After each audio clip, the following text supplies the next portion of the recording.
So this episode is my relationship with food. Quite deep if you do say so myself. Let's begin. Now, I don't talk about this very often, but I think it's important, and I know some of you will recognize yourself in this.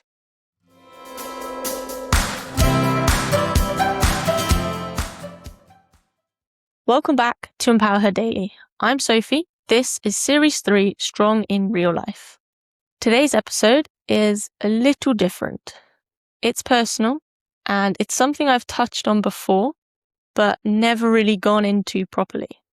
My relationship with food and why it took a long time to get where I am now. For a long time, food was really hard for me. Back in university, I was rowing quite seriously, and with that came a pressure to be a certain weight, basically because of a weight class. But the worry I had about how I looked had been there long before rowing gave it a focus.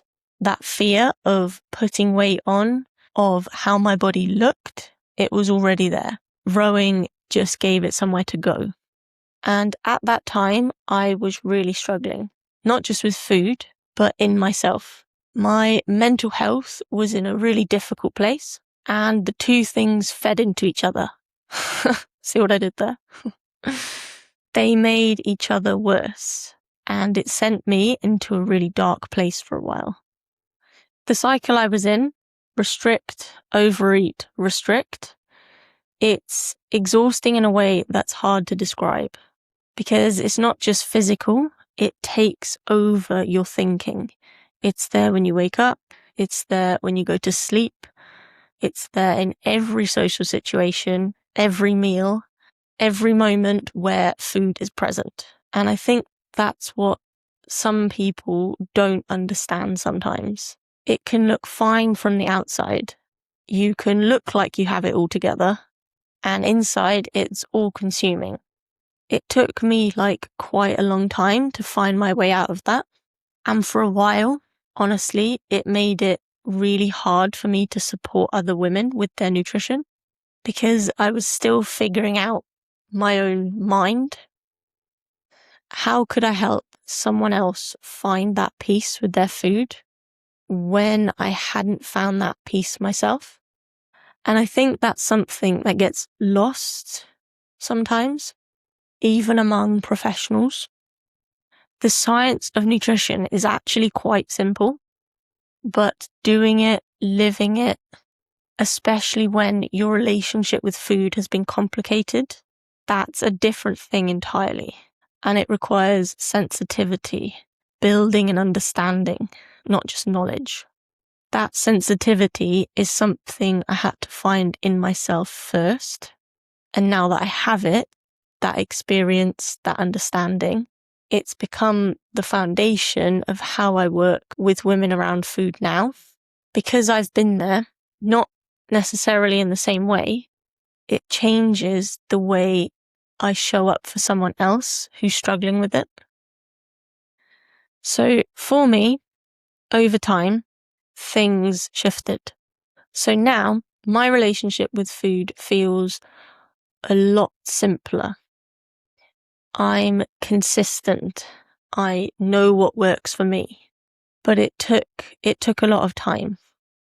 I think a big thing for me was paying attention to what made my body feel good, what gave me energy, what my body actually needed instead of what I was telling it to do. And I eat what works for me. I am a creature of routine, but I have learned a way that when there's a reason to eat a bit more, a meal out, a hungrier day, I do. And then I come back to what I know, what I'm comfortable with, consistent with. And that's it. That's the whole thing. And I share this not because I think my story is unique. I think a lot of women have versions of this. A period where food was complicated, controlling, all-consuming.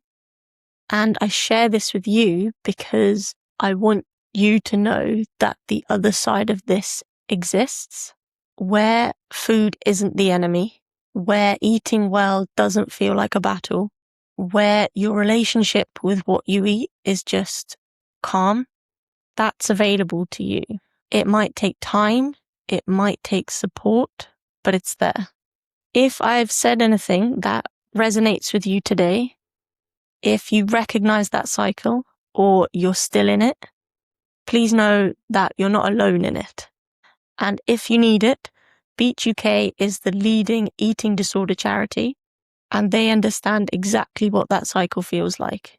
They are there if you need them.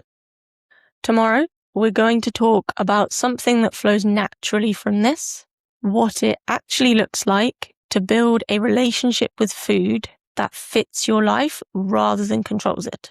Thank you for giving me the time to talk today.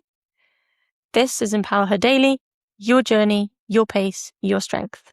Thank you for listening.